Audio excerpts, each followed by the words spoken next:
6 kesalahan keuangan kaum milenial. Hari gini banyak banget anak muda yang masih suka bingung soal urusan duit. Entah itu nggak biasa ngatur keuangan, kejebak utang, atau bahkan kena judi online. Nah, sebelum keuangan kalian jadi berantakan, mending mulai deh belajar soal keuangan.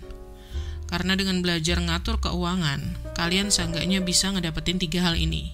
Yang pertama, mencapai target finansial kalian sesuai jadwal. Kedua, keuangan jadi lebih oke karena catatan semua kebutuhan udah diatur dengan baik. Dan yang ketiga, kalian berpeluang buat dapetin financial freedom atau kebebasan finansial. Generasi milenial seringkali punya kesalahan finansial yang bikin mereka stuck di tempat. Nah, biar kalian gak ngalamin hal yang sama, yuk kita kenalan sama 7 kesalahan finansial ala kaum milenial yang bakal aku share kali ini. Yang pertama, gak ada dana darurat. Gak punya dana darurat tuh jadi kesalahan paling sering deh kejadian di kalangan milenial.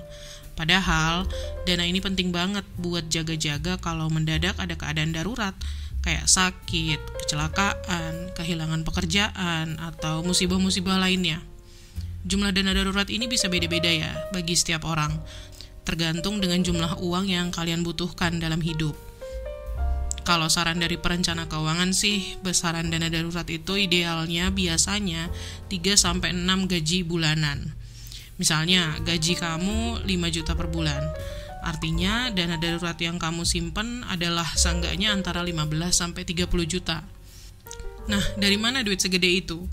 Ya, tentunya bisa disisihkan dari pendapatan bulanan kalian, walaupun yang nggak harus sekaligus juga. Misalnya kalian bisa ambil 10% dari gaji bulanan kalian. Berarti kalau kalian gajinya 5 juta sebulan, 10%-nya yaitu 500.000, itu bisa ditabung ke pos dana darurat. Alhasil, untuk mencapai total minimal 15 juta, kamu harus nabung selama 30 bulan kan? Tapi kalau menurut kamu ini terlalu lama, ya kamu tinggal perbesar jumlah yang kamu tabung per bulan itu. Misal jadi 750.000 atau bahkan 1 juta. Nah, dengan punya dana darurat, kalian bisa lebih tenang saat menghadapi situasi yang mendadak. Misalnya butuh bayar pengobatan, perbaikan rumah, atau biaya hidup sehari-hari kalau kehilangan pekerjaan. Oke, lanjut yang kedua, cuma punya 1 sumber penghasilan. Nih ya, gimana kondisi kalian sekarang itu ngegambarin masa depan kalian. Tapi kalau sebaliknya, kalian malas-malesan, gak rajin cari uang dan menabung dan investasi, ya udah masa depan kalian bakal gitu-gitu aja kayak saat ini. Next, yang ketiga, baru menabung setelah ada uang yang tersisa. Nabung tuh emang lebih susah kan dibanding ngeluarin duit. Makanya kebanyakan dari kita lebih suka belanja dulu baru nabung. Padahal cara ini gak efektif karena bisa bikin kita boros banget. Nah, kalau nggak pengen penghasilan kalian itu berasa kayak cuma numpang lewat, apalagi yang gajinya pas-pasan, cara terbaiknya ya nabung dulu, baru sisanya dipakai buat belanja. Dengan begitu, selain hemat banyak uang, kalian juga bisa lebih cepat mencapai target keuangan, kayak beli rumah atau pensiun. Jadi pastiin stop dosa finansial milenial yang satu ini ya guys, sekarang juga. Lanjut, yang keempat, minjemin uang ke teman kalian, alias ngasih utang. Ya, sebenarnya boleh-boleh aja sih minjemin duit ke teman, tapi pastiin jumlahnya enggak bikin tabungan dan anggaran kalian jadi kacau. Mungkin ada di antara kalian yang susah nolak permintaan teman, gak bantu teman kalian karena kaliannya gak enakan. Aku juga sama sih, aku juga sering ngerasa kayak gitu. Dan itu sebenarnya mindset yang bagus. Tapi jangan sampai kita minjemin duit ke teman, ke orang lain, padahal kitanya sendiri masih butuh duit.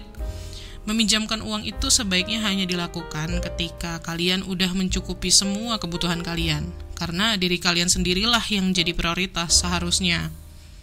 Lanjut yang kelima, menumpuk uang. Pasti happy banget gak sih ngelihat jumlah uang kalian bertambah setiap kali kalian nabung? Tapi pertanyaannya, apakah nilai uang kalian itu jadi bertambah? Jawabannya belum tentu. Soalnya duit itu bisa terkena inflasi, jadi nilainya bisa turun seiring waktu. Terus kalau gitu percuma dong menabung banyak-banyak. Percuma kalau kalian mengendapkan uang itu terlalu lama.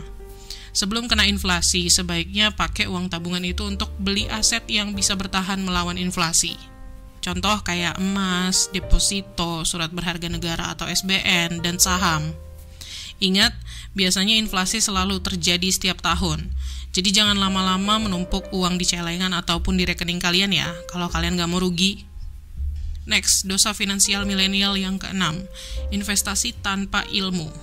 Banyak banget instrumen investasi yang bikin orang-orang langsung pengen jadi investor meskipun ilmunya mereka tuh belum cukup. Akibatnya, mereka tergoda sama janji keuntungan besar tanpa tahu risikonya. Biasanya, dosa finansial milenial ini dipicu sama influencer keuangan di media sosial yang kontennya menampilkan transformasi dari zero to hero. Jadi mereka cuma nunjukin bagian yang enak-enaknya aja di depan kamera tanpa ngomongin struggle waktu membangun portofolio investasi.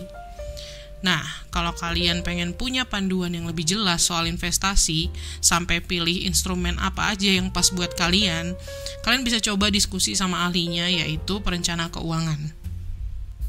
Nah, sekarang kita lanjut ke tips mengatur keuangan yang mudah bagi generasi milenial. Ini bisa kalian lakuin untuk meminimalisasi 6 kesalahan kaum milenial dalam mengatur keuangan yang udah kita bahas tadi. Dan aku punya beberapa tips nih. Yang pertama, tetapin target finansial dan atur uang dengan bijak.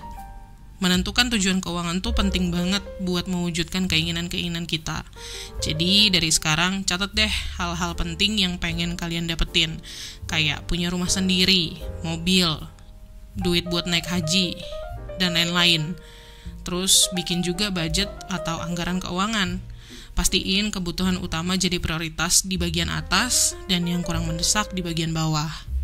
Selain budget bulanan, kalian juga perlu bikin yang namanya rencana finansial buat jangka pendek dan jangka panjang. Tips yang kedua, rutin ngecek saldo tabungan kalian. Biar kalian makin aware sama pengeluaran kalian, cek deh saldo tabungan kalian secara rutin. Kalau budget harian kalian dirasa kurang, boleh kok gunain uang tabungan buat nutupin kebutuhan. Buat sebagian dari kita, ngutang tuh udah jadi lifestyle. Padahal kebiasaan ini bisa bikin keuangan kita jadi nggak sehat. Contoh, makin banyak yang kecanduan pakai paylater di marketplace buat belanja-belanja. Fitur ini bikin banyak orang terjebak sama utang konsumtif. Nah, jangan sampai kalian kayak gitu ya. Terus tips yang keempat, kumpulin dana darurat.